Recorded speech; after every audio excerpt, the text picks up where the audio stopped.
low budget dating នៅសៀមរាបម្នាក់10000មកល្ងាចឈៀលឆ្អែតទៀត10000បានត្រៀងឲ្យបានប្រអែមទៀតគិតមើលទៅបរិយាកាសមើលគេមើលឯងដើរទៅមកហាត់ប្រាណមើលទឹកអែមហ្មងបងទីកូននំបញ្ចុកគេល្បីនៅសៀមរាបខ្ញុំមកបានទៅញ៉ាំនៅកន្លែងគេល្បីប្រាសាទបាយ័នទេអានេះជីកាត់ឃើញអត់មានកម្រងសោះបងទីកូនពីរគ្រាប់នំបញ្ចុកប្រហែលជា2ចវាយហើយគេអត់មានសូបទឹកត្រីអីទេដាក់ក្រូចឆ្មាម្រេចជាមួយនឹងខ្ទឹមជ្រក់ហ្នឹងហើយគាត់ប្រើទឹកខ្ទឹមហ្នឹងសូបយកបណ្ដាចានហ្នឹងគឺអស់4000តម្លៃសមរម្យប៉ុណ្ណឹងកន្លែងគាត់លក់ហ្នឹងគឺនៅស្ថានភាពផ្ទះហ្នឹងនៅមុខហ្នឹងហ្មងនៅកែងបណ្ដោយខ្ញុំអត់ដឹងថាត្រូវប្រាប់ផ្លូវអីមិនព្រោះខ្ញុំអត់ស្គាល់ណាអញ្ចឹងអ្នកនរគ្នាជិះមកដល់អូតែហ្នឹងទៅ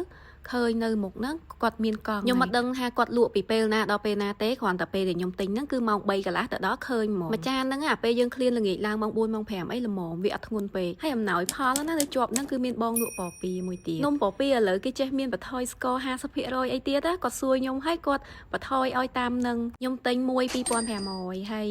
នឹងទីតាំងនឹងស្ពាននឹងអ្នកគេនៅនឹងគេស្គាល់ផ្លូវឲ្យខ្ញុំចប់ឥឡូវវាអស់ដៃកានហើយសេរីទុកខ្លះសិនទៅព្រោះចិត្តហ្នឹងមានតូបមួយទៀតអ៊ីលក់ទឹកមកផ្លេហ្មងខ្ញុំទិញតែបៃតងក្រូចឆ្មាមួយកែវបឹបហ្នឹងអស់3000រៀលពេលហ្នឹងទិញឲ្យរៀងភ័យបន្តិចព្រោះភ្លេចប្រាប់ថាបន្ថយស្ករខ្ញុំនឹកឃើញអូយចប់ហើយផ្អែមខាស់ហើយតែអត់ទេណាយកមកញ៉ាំជូរអែមឡើងល្មមឆ្ងាញ់ហ្មងរៀង surprise ដែរឥឡូវហ្នឹងគេលក់អីអត់សូវផ្អែមឥឡូវគឺយើងបានមកដល់ទីតាំងកាហ្វេមាត់ស្ទឹងរបស់យើងហើយឃើញឯឈៀលណាសាឡាហាសើដើមឈើធំៗចឹងហាងគេនៅម្ខាងហើយយើងចង់ទៅអង្គុយញ៉ាំមាត់ស្ទឹងក៏បានដែរគ្រាន់តែកំងហើយទៅគាត់យកទៅឲ្យហើយគេដាក់តុតូចបែប camping chair អីចឹងមើលទៅណងណាបើយើងញ៉ាំកាហ្វេអស់10000លើសបន្តិចទេហើយបើខ្ញុំញ៉ាំតែជ្រក់អស់9500រសជាតិតែជ្រក់ឡើងពេញចិត្តហ្មងអត់នឹកស្មានទេនំបញ្ចុកពងទាកូនណាក៏ខុសពីការរំពឹងទុករបស់ខ្ញុំដែរខ្ញុំរវល់ថតអត់បានមើលថាគាត់ដាក់ប៉ុណ្ណាប៉ុន្តែគឺត្រូវមាត់ខ្ញុំខ្លាំងហ្មងគាត់ថាខ្ញុំញ៉ាំរៀងសាបណាហើយខ្ញុំអត់សូវចូលចិត្តទឹកជ្រលក់អីច្រើនទេអញ្ចឹងបើអ្នកញ៉ាំរៀងប្រៃរសជាតិដិតអីអាចថែមថយទៀតលើមកសាកកាហ្វេម្ដងរសជាតិគាត់ក៏អត់ផ្អែមខ្លាំងដែរបន្ថយស្ករ